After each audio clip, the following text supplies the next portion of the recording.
Welcome to the video, Affording Freedom, the brutal truth about moving out with massive debt. Today we will unpack why a strong monthly income does not automatically equal stability, especially when a large portion of your paycheck is consumed by debt payments.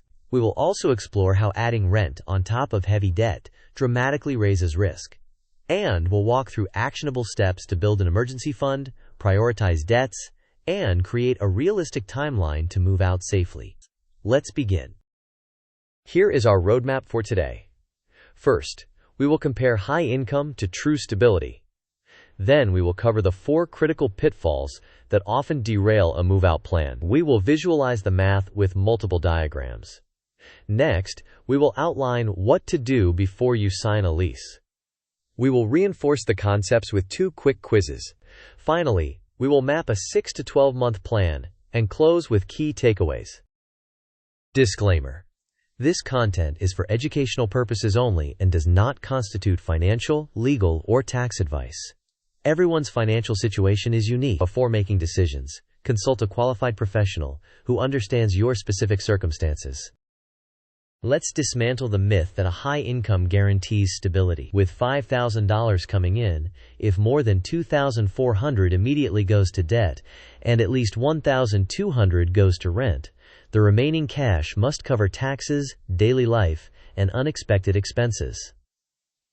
Without a proper emergency fund and realistic budgeting, this setup creates a high-risk, paycheck-to-paycheck lifestyle rather than financial freedom.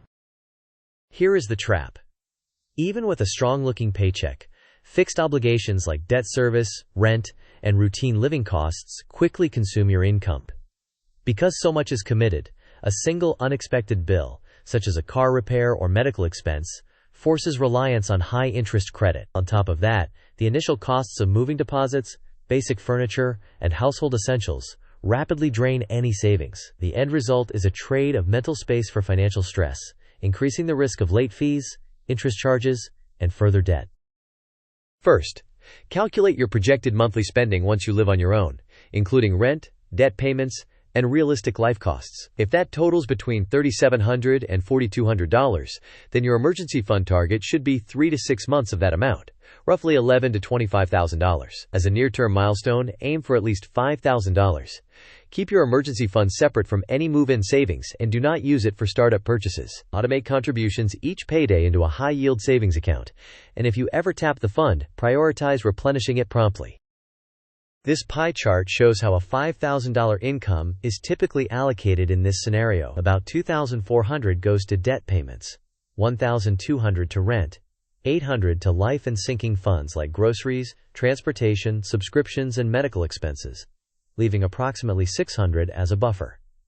This visual makes it clear that the leftover cash is small relative to total obligations, which heightens vulnerability to unexpected expenses. Pitfall 1 is underestimating the emergency fund requirement. An emergency fund is not $500. It should be 3 to 6 months of your projected expenses after moving out. If your monthly obligations will exceed $3,700, $500 will not withstand the first emergency, such as a car repair, unexpected medical bill, or utility deposit. Do not treat move-in funds as your emergency fund. They serve different purposes and should be held in separate buckets. Quiz time. If your projected monthly obligations are $3,800, what is a reasonable minimum emergency fund target before moving out? Is it A, $500, B, $1,500, C, $3,800, or D, $11,400 representing 3 months? You may pause the video now to think about the answer. We will discuss the answer in the next section of the video. The correct answer is D, $11,400. Which represents 3 months of projected expenses at $3,800 per month. 3 months is a common minimal baseline for an emergency fund, with 6 months offering greater protection. Pitfall 2 is ignoring routine and sinking expenses. When people draft a move-out budget, they often omit groceries, toiletries, recurring subscriptions, co-pays, and similar items. They also forget sinking funds for car maintenance, tires, and annual renewals. Further, social and entertainment spending must be budgeted honestly, not assumed to be zero. These categories commonly total $800 or more per month, quickly eliminating any perceived leftover cash. This flowchart visualizes how income should be allocated. Start with $5,000 of income, then account for fixed debt around $2,400 and fixed housing around $1,200. Next, set aside sinking funds of approximately $300 and variable life spending around $500. The result is roughly $600 left over. At that point, you decide: contribute to the emergency fund or accept elevated risk. Ideally, channel a portion of the leftover into the emergency fund and, where possible, direct additional funds to the highest interest debt using the debt avalanche method. Here is a snapshot of common move-in startup costs. Expect a security deposit between $1,000 and $2,000. Utility deposits can run $200 to $600. Basic furniture, even used, may cost $400 to $1,000. Kitchenware and cookware might require $150 to $400. Cleaning supplies and tools can cost $80 to $200. Bedding, towels, and linens can run $100 to $250. Pantry staples and the first major grocery stock-up can cost $150 to $300.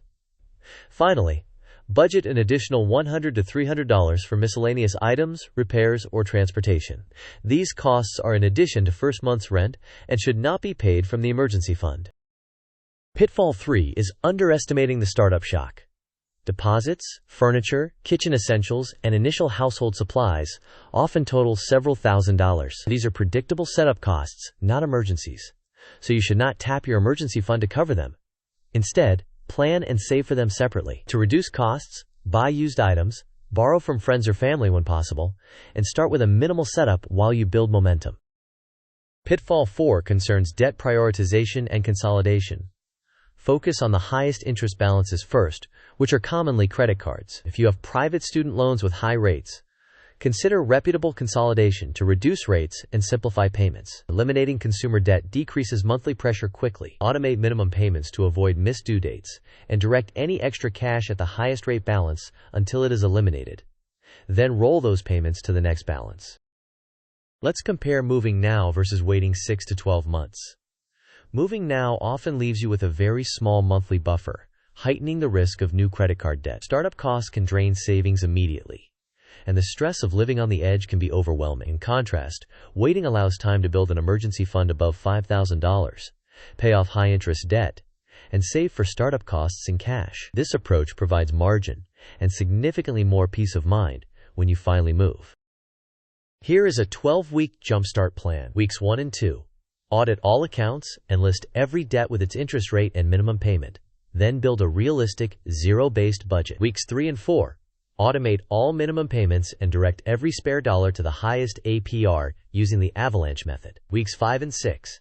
Open a high-yield savings account specifically for the emergency fund and automate transfers each payday. Weeks 7 and 8. Create sinking funds for car maintenance, healthcare, and subscriptions. Weeks 9 and 10.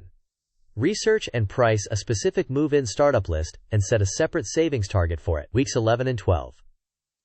Shop around for insurance, negotiate recurring bills where possible, and evaluate consolidation options for private student loans to lower your effective interest costs. This timeline illustrates a typical progression from debt-heavy to move-ready.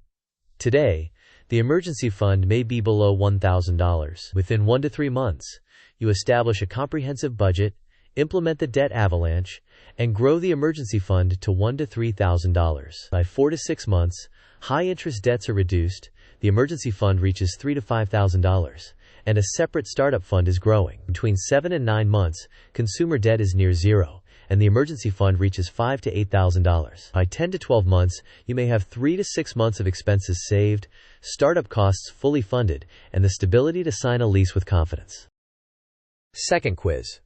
Which debt should you typically prioritize for extra payments? A. The smallest balance regardless of rate. B. The highest interest rate balance, often credit cards. C. The loan with the longest term. Or D. The one with the lowest minimum payment. You may pause the video now to think about the answer. We will discuss the answer in the next section of the video. The correct answer is B. The highest interest rate balance. Paying the highest APR first reduces total interest costs and accelerates cash flow improvement once that balance is eliminated. Here are the key takeaways. First, high income without margin is a trap. Second, your emergency fund should cover 3 to 6 months of projected living expenses. Third, include all real-life categories and sinking funds in your budget. Fourth, do not use your emergency fund to cover move-in costs. Fifth, pay down the highest interest debts first, and evaluate consolidation for private student loans if it lowers your costs. Finally, delaying your move by 6 to 12 months is often the fastest route to long-term stability. To summarize, moving out before you have at least $5,000 in your emergency fund and zero high-interest credit card debt is a high-risk move. Use the money you currently are not spending on rent to aggressively pay down debt and build savings. Plan and save separately for startup costs so you can pay them in cash. True freedom comes from financial stability, not merely from changing your address. Thanks for watching. If you found this valuable, please like the video, share it with someone who needs to hear it, and subscribe for more practical personal finance content. In the comments, tell us, what is your #1 move in the next 30 days? Boost the emergency fund, cut a bill, or attack high-interest debt? We'd love to hear your plan.